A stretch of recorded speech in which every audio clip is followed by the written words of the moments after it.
बिस्मिल्लाहिर्रहमानिर्रहीम, अस्सलाम वालेकुम। मैं हूँ बीनर सलीम और आप देख रहे हैं द बीनर सलीम शो। सिचुएशन बहुत सीरियस हो गई है और सिचुएशन इसलिए सीरियस हो गई है क्योंकि आज़ाद जम्मू एंड कश्मीर के जो इलेक्शंस हैं उन्होंने टेम्परेचर इतना बढ़ा दिया है कि चीज़ें जो हैं वो लग रहा है कि पॉलिटिकल पार्टीज़ के जो सीनियर्स हैं उनके भी हाथ से बाहर जा रही है। अच्छा, अब मैं ये क्यों कह रही हूँ, ये मैं इसलिए कह रही हूँ क्योंकि मैं आपको पिछली वीडियोस के अंदर लगातार बताती चली आ रही हूँ कि जहाँ पर बिलावल लगातार एक अटैकिंग पोजीशन पर हैं। ठीक है, पहले वो कैंपेनिंग कर रहे थे, इलेक्शन कैंपेनिंग कर रहे थे। अच्छा, क्या कैंपेनिंग हो रही थी? क्योंकि अभी इलेक्शन में जाना था। फिर जब आज़ाद जम्मू एंड कश्मीर का पहला इलेक्शन हुआ, तो पहले राउंड का बेसिकली, तो उसके अंदर जब नून लीग कामयाब हो गई तो इलेक्शन पहले मरहले के इलेक्शन के नताइज के बाद एक बयानिया बनाया गया ओवरनाइट एक इतना एक्सट्रीम लेवल पे जाके बयानिया बनाया गया कि जी जाली मैंडेट है, जाली इलेक्शन है, फॉर्म 47। अच्छा, अभी मुझे बार बार ये कहा जाता है कि फॉर्म 47 अपना ही इस्तेमाल करें, बिकॉज फॉर्म 47 का जो लफ्ज़ है वो बेसिकली पाकिस्तान तहरीक इंसाफ ने निकाला था और उन्होंने इसलिए निकाला कि आपको पता पीटीआई जो भी चीज़ निकालती है वो एक गाली बन जाती है। तो ये फॉर्म 47 तो गाली बन गई और लोग इसको बहुत बुरा मनाते हैं।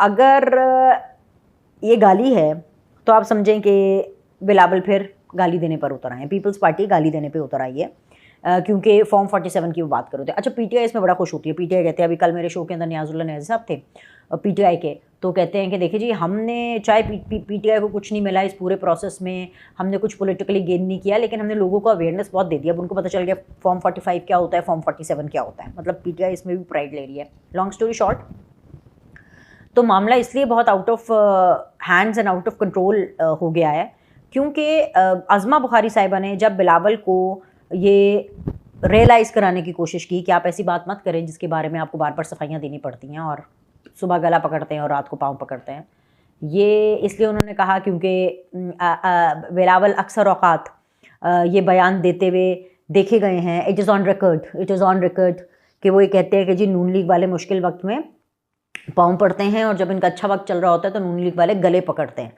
आपको पता है कि अज़मा बुखारी विटी हैं और अज़मा बुखारी का ये जो जवाब देने वाली जो सेंस है वो उनकी बहुत अच्छी काम करती है। बड़े अरसे के बाद जब उन्होंने ये जवाब दिया तो मुझे वो पुरानी अज़मा बुखारी याद आ गई, पुरानी वो वाली अज़मा बुखारी जिनको मिनिस्ट्री नहीं मिली हुई थी और वो सिर्फ एक एमपीए थी। उसकी वजह यह है क्योंकि मिनिस्ट्री मिलने के बाद और हुकूमत में आने के बाद definitely everybody, not only Azma, वो उन सब का फोकस अपने अपने डिपार्टमेंट्स में काम करने की तरफ हो गया और जो करंट मेन स्ट्रीम पॉलिटिक्स थी उनसे पीछे चले गए। इवन मरीम ऑल्सो, मतलब कि मरीम नवाज़ ऑल्सो, उनका हम वो एग्रेसिव रूप, अच्छा फिर देखने के लिए मैं तो बड़ा बेकरार थी क्योंकि हम तो उनको एक बड़े एग्रेसिव मोड में देखते रहे हैं, एक एंटी इस्टेब्लिशमेंट की सियासत करती रही हैं। लेकिन फिर क्या, मतलब इस्टेब्लिशमेंट के साथ कुछ एंटी हो ही नहीं रहा था। इस्टेब्लिशमेंट भी जो है वो शहबाज सरकार के साथ फुल सपोर्ट में चल रही है और पाकिस्तान के लिए फुल सपोर्ट में चल रही है। और फिर इस कॉम्बिनेशन को Noon league and the establishment, Noon league and फौज, शहबाज शरीफ एंड जनरल आसिम मुनीर साहब,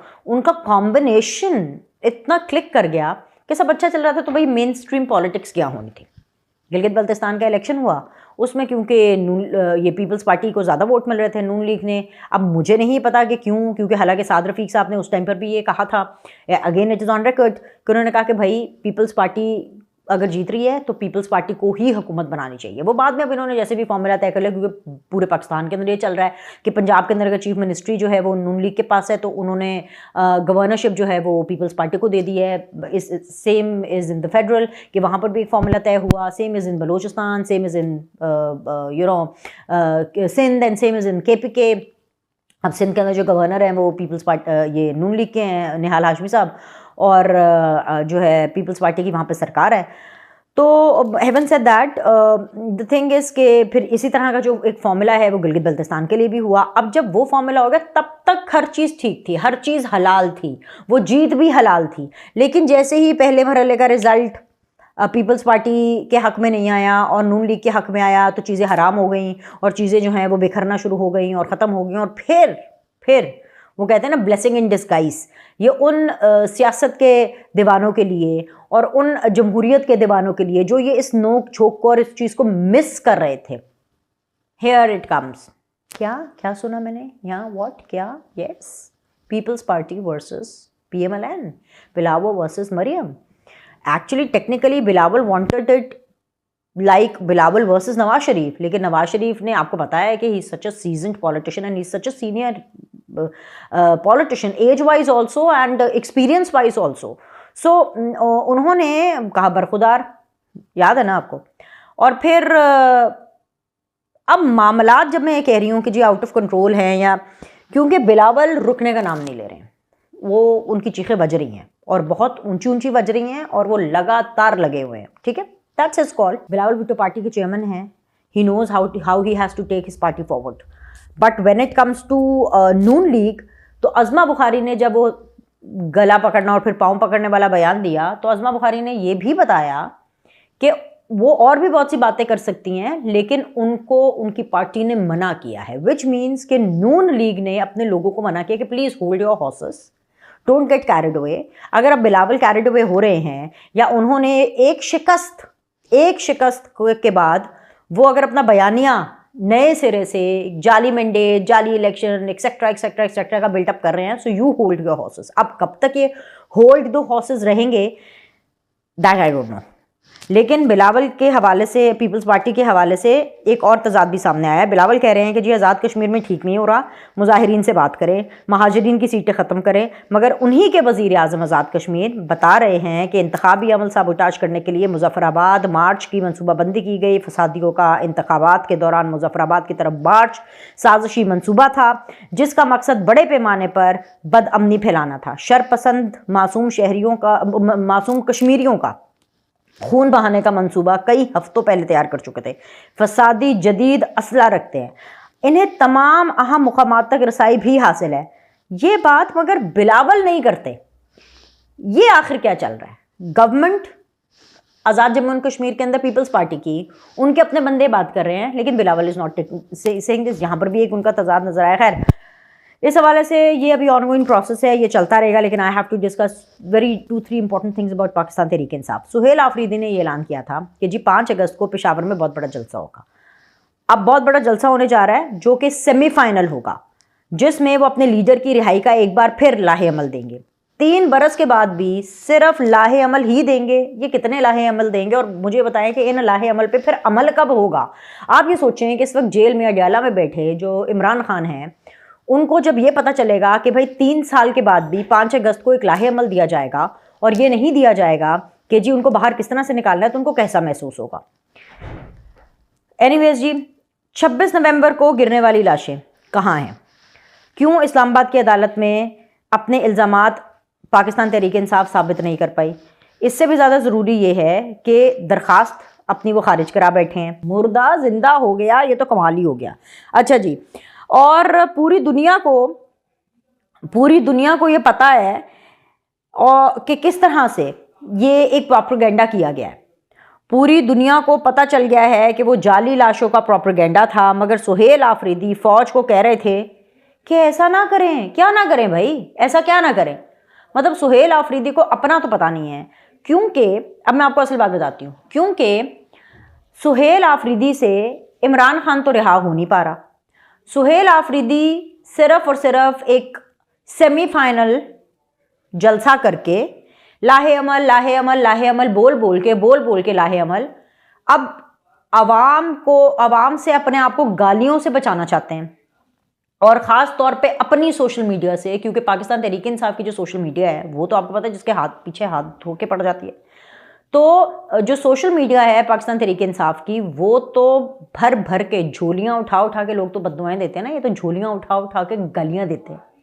अब वो जो गालियाँ सुहेल आफरीदी को पड़ रही हैं, उससे बचने के लिए वो एवं धक्के ना, लोग कहते हैं ना धक्के नाल एंटी इस्टेब्लिशमेंट, जी धक्के से वो फौज के ऊपर अपनी तरफ से चढ़ाई करने की कोशिश कर रहा है। मतलब ओ यार, खुदा का वास्ता, सबको समझ आ रही है कि आप क्या रहे हैं। सुहेल आफरीदी का कहना है कि जी 5 अगस्त को ऐसा लाहे अमल देंगे जिससे कोई वापसी नहीं होगी। अब पता नहीं ऐसा क्या लाहे अमल देंगे। इन्होंने अडयाला के टाइम पे भी ये बोला था, तब तक नहीं उठेंगे जब तक पता नहीं क्या होगा, जब तक इमरान खान नहीं बाहर आ जाता, इमरान खान को लेकर के जाएंगे। अच्छा, फिर उससे मैं और पीछे जाऊँ तो ये भी कहते थे कि जब इमरान खान को अरेस्ट करेंगे तो इमरान खान हमारी रेड लाइन होगा। इमरान खान अरेस्ट भी हो गया, 3 साल भी पूरे हो गए, वो बाहर भी नहीं निकला, अनकरीब निकलने के चांसेस भी नहीं हैं, ठीक है। उल्टा इनकी रही सही मुलाकातें भी बंद हो गई हैं thanks to their own strategy. इसमें किसी और भाई जाहिर सी बात है मुलाकातें करने जाएंगी, बहनें मुलाकातें करने जाती है, वापस आके अपनी सियासत चमकाने के लिए प्रोपगेशन करती है, तो दिस रियासत can not allow, this can not allow and this shouldn't be allowed. भाई पूरी दुनिया के अंदर पाकिस्तान के बारे में आप क्या क्या इमेज देना चाहते हैं, झूठ बोल के प्रोपगेट करके, बिकॉज आपके अंदर खुद इतना मसल नहीं है कि आप वोट की ताकत से आप इस मुल्क के वजीर आजम बन सके। तो आपको फौज चाहिए, आपको बूट चाहिए कि जी बस हमारी जगह पे वो काम करे। तो भाई क्यों करें वो? या आप ही कहते थे ना कि मेरे अलावा कोई उनके पास ऑप्शन है, उनके पास ऑप्शन आ गया, उनके पास बहुत से ऑप्शंस और आ गए। एनीवेज जी, तो जी सुहेल आफरीदी कहते हैं कि जी 5 अगस्त को ऐसा लाहेअमल देंगे जिससे कोई वापसी नहीं होगी, हम अपनी आखिरी हद तक जाएंगे, दुनिया की कोई ताकत उन्हें डरा या दबा नहीं सकती और ना ही उनके ज़मीर की कीमत लगाई जा सकती है। अगर तब भी कुछ ना हुआ, पूछना यह था कि अगर 5 अगस्त को तब भी कुछ ना हुआ तो फिर क्या होगा? बताएं मुझे, फिर क्या होगा? फिर आपका नाम बदल के क्या रखें? मतलब कि वापसी नहीं होगी। क्या वापसी नहीं होगी? खैबर पख्तूनख्वा के अंदर, पेशावर के अंदर एक स्टेडियम में जलसा करने से और उस सूबे में, उस शहर में जिसमें आप क्लेम करते हैं कि 95% आप पॉपुलर हैं, वहाँ की आवाम ऑलरेडी आपके साथ है, और फिर भी अगर आवाम ना आए और अगर आ भी जाए फॉर एग्जांपल धक्के से, रिश्वत से, कुछ दे दुआ के आप अगर लोगों को ले भी आएँ किसी तरह जहाज से मिला करके, तो आप ऐसा क्या लाहेअमल दे देंगे जिससे वापसी नहीं होगी? अपने केपीके में ही कोई ऐसा लाहेअमल दे देंगे जिससे वापसी नहीं होगी? मैं आपको अभी बता रही हूँ, गारंटी से बता रही हूँ, बात पीटीआई वालों को तो बिल्कुल अच्छी नहीं लगेगी, but this is the reality. और मेरी बात है कि मैं आपको सीधी बात करूँ, और सीधी बात ये है द बीनर सलीम शो में कि सुहेल आफरीदी से, पाकिस्तान तहरीक-ए-इंसाफ से 5 अगस्त को भी कुछ नहीं होना। ये जो लाहेअमल है ना, इस लाहेअमल का भी कुछ नहीं होना। तो भाई इनका जो नाम आपने बदल के रखना है आप वो रख लें। अभी के लिए इतना ही। लाइक करें, सब्सक्राइब करें। आपसे अगली वीडियो के अंदर मुलाकात करते हैं।